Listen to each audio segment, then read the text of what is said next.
रामू काका अपनी ईमानदारी और नेक स्वभाव के लिए पूरे गांव में प्रसिद्ध थे। एक बार उन्होंने अपने कुछ मित्रों को खाने पर आमंत्रित किया। वे अक्सर इसी तरह इकट्ठा हुआ करते और साथ मिलकर अपने पसंद का भोजन बनाते।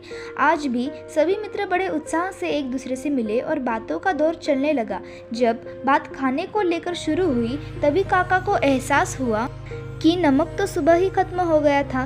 काका नमक लाने के लिए उठे, फिर कुछ सोचकर अपने बेटे को बुलाया और हाथ में कुछ पैसे रखते हुए बोले, बेटा जा जरा बाजार से एक पुड़े नमक लेता आ।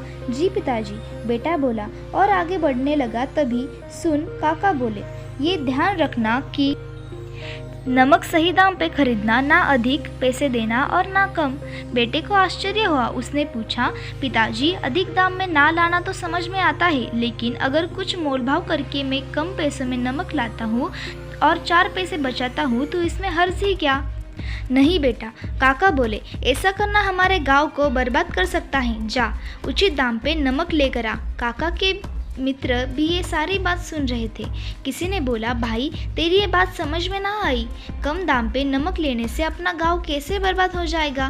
काका बोले, सोचो कोई नमक कम दाम पे क्यों बेचेगा? तभी ना जब उससे पैसों की सख्त ज़रूरत हो और जो कोई भी उसकी इस स्थिति का फ़ायदा उठाता है वो उस मजदूर का अपमान करता है जिसने पसीना बहाकर कड़ी मेहनत से नमक बनाया होगा। इतनी सी बात से अपना गांव कैसे बर्बाद हो जाएगा?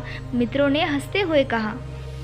देखो मित्रों, शुरू में समाज के अंदर कोई बेईमानी नहीं थी, लेकिन धीरे धीरे हम लोग इसमें एक एक चुटकी बेईमानी डालते गए और सोचा कि इतने से क्या होगा, पर खुद ही देख लो हम कहाँ पहुँच गए हैं। आज हम एक चुटकी ईमानदारी के लिए तरस रहे हैं। फ्रेंड्स, पाउलो कोएल्हो की पुस्तक the devil and miss prim एक अंश से प्रेरित ये कहानी हमें छोटे छोटे मसलों में भी पूरी तरह ईमानदार होने की सीख देती है और हमें दूसरों के प्रति संवेदनशील होना सिखाती है।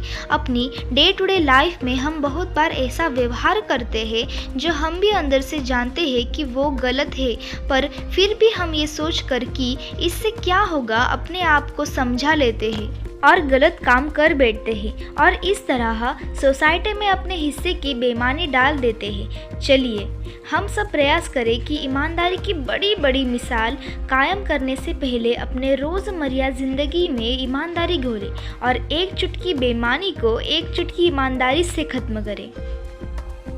दोस्तों, मेरी ये कहानी आपको कैसी लगी मुझे कमेंट बॉक्स में ज़रूर बताइएगा।